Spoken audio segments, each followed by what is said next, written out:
John Mellencamp once said he couldn't write a song unless he's reflective or angry. And both of those emotions were going full tilt for me when I wrote this book. And within a 6-month period, my mother and my sister both died very suddenly, and my sister fell down a flight of steps in an accident.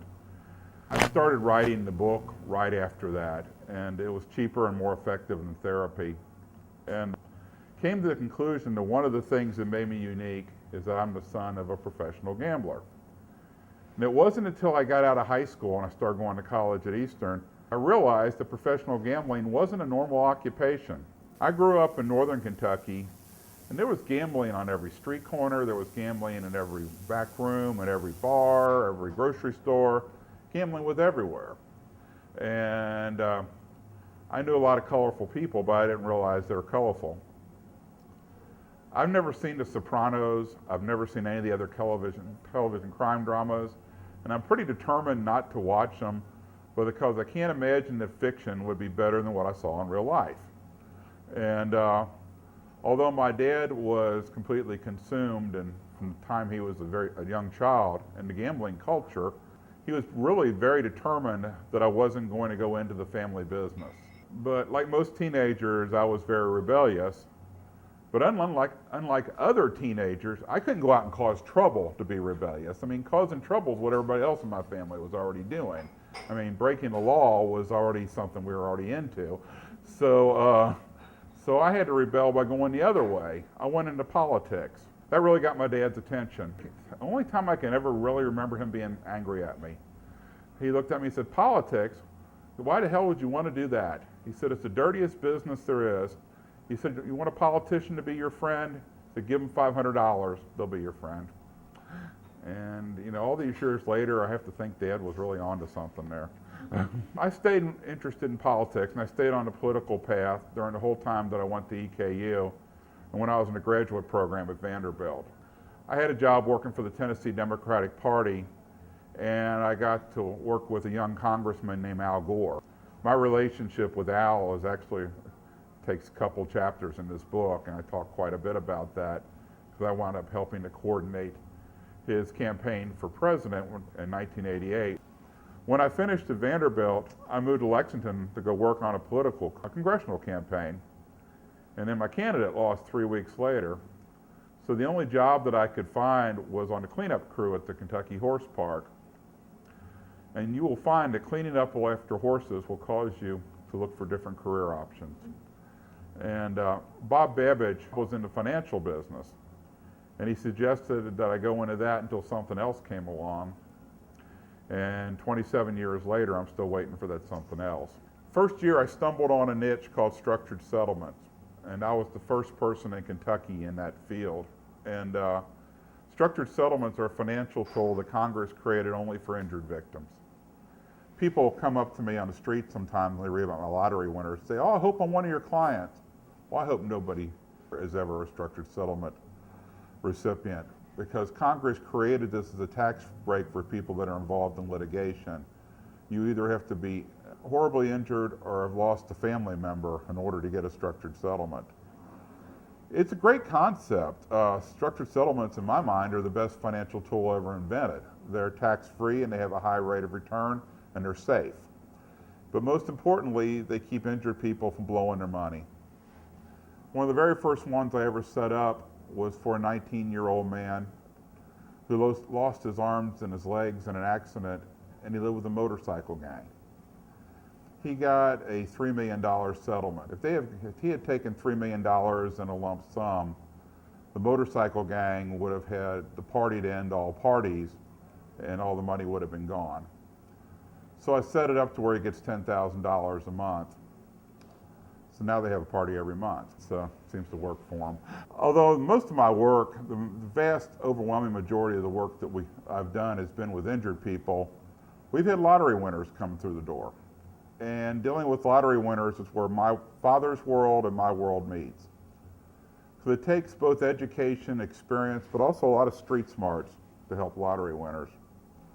90% of lottery winners are going to go through the money in 5 years or less. No matter how many millions they've won, 9 to 10 are going to be broke in 5 years. And so you win $100 million, odds are still 9 to 10 against you. When you read the book, you're going to find stories of people who had it all and lost it all. The book is 380 pages, covers a lot of different topics, but the chapters about lottery winners are the ones that stick in people's minds.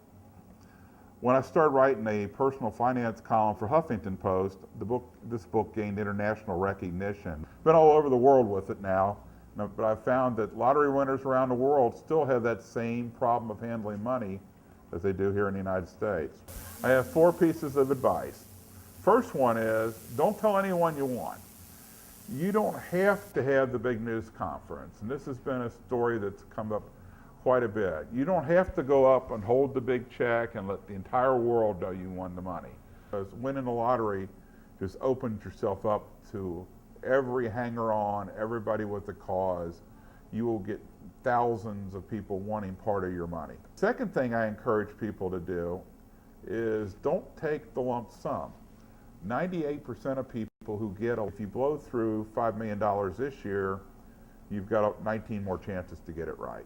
And learning how to handle your money after a lottery winning is something you learn as you go. You don't have a lot of training. Very few people have training for handling lottery money or any kind of large lump sum. And so it gives you a lot more opportunities to get it right the next time and just to spread it out. And I have found that people are happier and more inclined to hang on to their money if they don't blow through it all at one time. Third piece of advice is to find a good lawyer. Go find a lawyer right away and do all your estate planning and all that thing right off the bat. And also have that lawyer help you find some good advisors. And my advice has always been, never be that advisor's most important client. And so if you get $100 million in the lottery, find somebody who's worked with $150 million. My fourth suggestion is to use your money to do something good for other people. I devoted a big part of this book to, there's a whole chapter about Powerball Jack Whitaker in Hurricane, West Virginia. And Christmas Day 2002, he won $275 million, which at the time was the largest Powerball winner in history. And Jack has had everything bad happen to him. And the first inkling of something going wrong was when he was robbed of $600,000 at a strip club. No, it's called Pink Pussycat. It's up in Hurricane. And I've actually gone there and looked at it. The whole strip club is not worth $600,000. And his life has just spiraled down from there. And he would have been a lot better off if he had just sat back and thought, okay, what am I going to do with this money? Because when you have that much money, you have an opportunity to really have an impact on the world, not just while you're alive, but while you're gone. And you look at the great fortunes of the 20th century, like the Rockefellers and Carnegie and people of that nature, they gave away all their money.